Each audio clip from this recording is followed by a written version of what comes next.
Shadows of the Past, Part 4, The Horn of Darkness, a conversation with Dr. Carter. Early in the morning, Mark headed to Dr. Carter's office.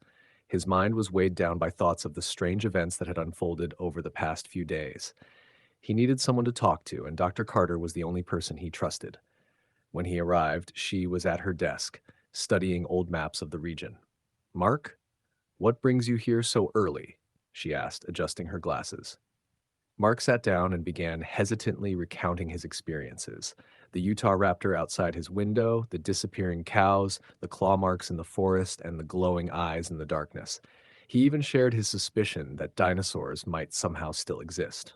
Dr. Carter listened intently, her expression shifting to a mix of concern and disbelief. "Mark, I know you have a vivid imagination, but this sounds, well, like something out of a bad sci-fi movie. Dinosaurs have been extinct for millions of years. Whatever you saw was probably a bear or a wolf." Mark shook his head. "No, I know what I saw. That wasn't a bear or a wolf. The eyes, the shadow. It doesn't match anything that lives around here." Dr. Carter sighed and placed a reassuring hand on Mark's shoulder. "You've been through a lot, Mark. Maybe it was the darkness or your mind playing tricks on you. But I assure you, there's a logical explanation for everything."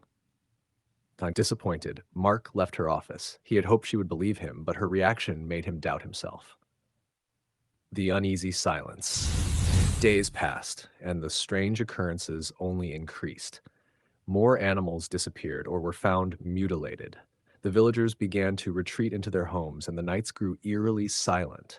Mark felt the atmosphere around him grow heavier, as if the darkness was hiding something sinister, waiting to be uncovered. Yet Dr. Carter remained skeptical, immersing herself in her work as if nothing unusual was happening. A grim discovery. One evening, just before sunset, Mark decided to venture back into the forest. He felt compelled to find answers, no matter how dangerous it might be. This time, he brought a camera, hoping to capture evidence of what he had seen. As he approached Dr. Carter's favorite trail, something felt off. The ground was disturbed, as though there had been a struggle. His steps slowed, and his heart began to race. Then he saw her.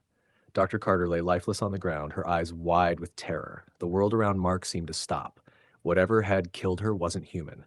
Beside her body, Mark noticed deep, three-toed footprints in the dirt, massive and menacing. His mind raced. This wasn't the work of a bear. The horn in the darkness. As darkness enveloped the forest, Mark felt an overwhelming sense that he was being watched. A low growl pierced the silence, followed by a heavy step that made the ground beneath him tremble. Slowly he turned around, his flashlight cutting through the shadows. The beam landed on a massive figure. Its head was large, with a horn-like structure protruding from its snout, gleaming like ivory in the faint light. It was a ceratosaurus. Its gray body shimmered ominously in the moonlight, with faded red streaks along its back and head.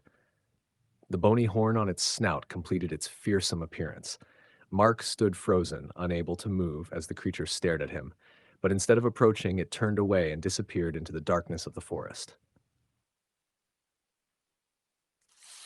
A desperate retreat. Mark knew he had to leave. Gripping his camera with trembling hands, he ran back to the village as fast as he could. His breath came in gasps, and his mind was filled with unanswered questions. Whatever was lurking in those woods, it was only the beginning. And Mark realized he needed to prepare himself to face the truth, no matter how terrifying it might be. To be continued?